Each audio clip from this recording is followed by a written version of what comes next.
لە سەردەمی ئیمامی عومەرە سعدی کوڕی ئەبی وەقاس یەکێکە لەو دەکەسەی موژدەی بەهەشتیان پێدراوە. پێغەمبەر صلی الله علیه و سلم لە ژیانی خۆیاندا فەرموویەتی ئێوە کە مردن ئەم دەکەسە بە مردنتان بەهەشتی خوا جێگاتانە. کرا بە کاربەدەستی کوفە، بوو بە کاربەدەست و حاکمی شاری کوفە.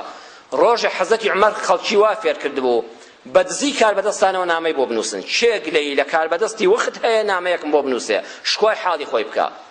نامەیەکی بەدەست گەیشت لە مەدینە لە ئەهلی کوفەوە نووسراوە.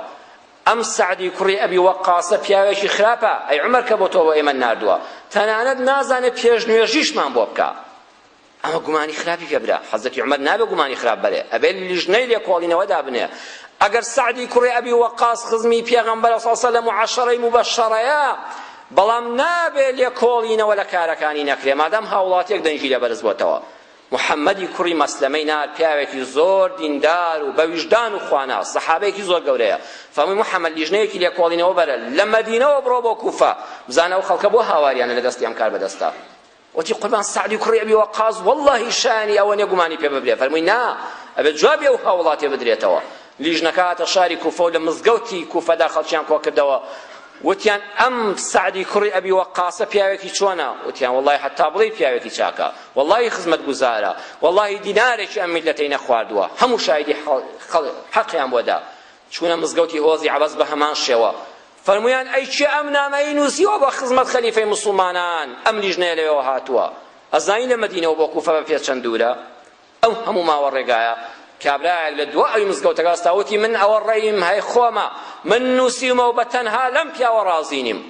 عەدالەت ناجوڵێتەوە لە بینی خەڵکە، یەکسانی ناکە، پێشنوێژی باش ناکە. وتیان بە تەنها تۆ؟ کەس پشتیوانی لە قسەکەی نەکرد. وتی بەڵێ بە تەنها من. لەو کاتەدا سعدی کوڕی ئەبی وەقاس دەیتوانی سزای یاسایی بدات، چونکە معقول نییە ئەو هەموو خەڵکە درۆ بکات تۆ بە تەنها ڕاست بکەی. ئەی خۆش بەڵگە و شاهیدێک لەسەر نییە. فەرمووی من سزای یاسایی نادەم، بەڵام خوای پەروەردگار گومانی خراپی پێبردم، ناوی زڕاندم، سەمعی لە کەدار کردم. خوایە من سێ دوعای لێ دەکەم، یا ڕەبی خوایە ئەوەندە عومری درێژکەی هەتا لە پیریان لە خۆی وەڕز دەبێ. یا ڕەبی خوایە بە هەژاری بژیا و هیچ کاتێ نان و دۆی بەیەکەوە نەبێ. یا ڕەبی خوایە تووشی ئافاتێکیکەی حەیای بچێ لە ئاخری عومریە. سێ بەڵای زۆر گەورە: پیری، فەقیری، عاقیبەت شەڕی. زۆر خراپە پەنا بەخوا، پیری و فەقیری و عاقیبەت شەڕی. وازیشی لە پۆستەکەی هێنا و گەوتی یەک کەس لێم ناڕازی بێ شەوێ من حکمداری وڵات ناکەم. دەستی لە کار کێشایە و گەڕایەوە شارەکەی پێغەمبەر صلی الله علیه و سلم تا لێ وەفاتی کرد. سبحان الله، ئەم پیاوە دوعای ئەم کەسەی کە گومانی خراپی پێ برا بوو بە ناحەق و ناڕەوا بە خوای سپار بوو، تۆش کە گومانی خراپت پێ برا کە سەمعەت لە کەدار کرا بیسپێرە بە خوا تۆڵەی لێ دەکاتەوە. لەو کاتەدا کابرا پیر بوو، عمری لە 100 تێپەڕی کرد بوو. والله دەڵێ برۆیەکانی هاتوونە ناو چاویەوە، پشتی چەمابەوە لەسەر دەستەکانی دەڕۆی، هەر نەدەمر. ئێوە خۆزگە بمرمایەوە نەدەمر. ئەوەندەش محتاج بوو بۆ نانێک سواڵی دەکرد، قەت نان لە تەشتیان نەبوو. سبحان الله، لەگەڵ ئەو هەموو پیری و فەقیریەش عاقیبەت شەڕ بوو، دەستی بۆ ئافرەتی خەڵک دەبرد. لە بازاخۆ زۆر مشکلەیە پیری عاقیبەت شەڕ ئەخلاقی جوان نەبێت، گەلە خەتەرە.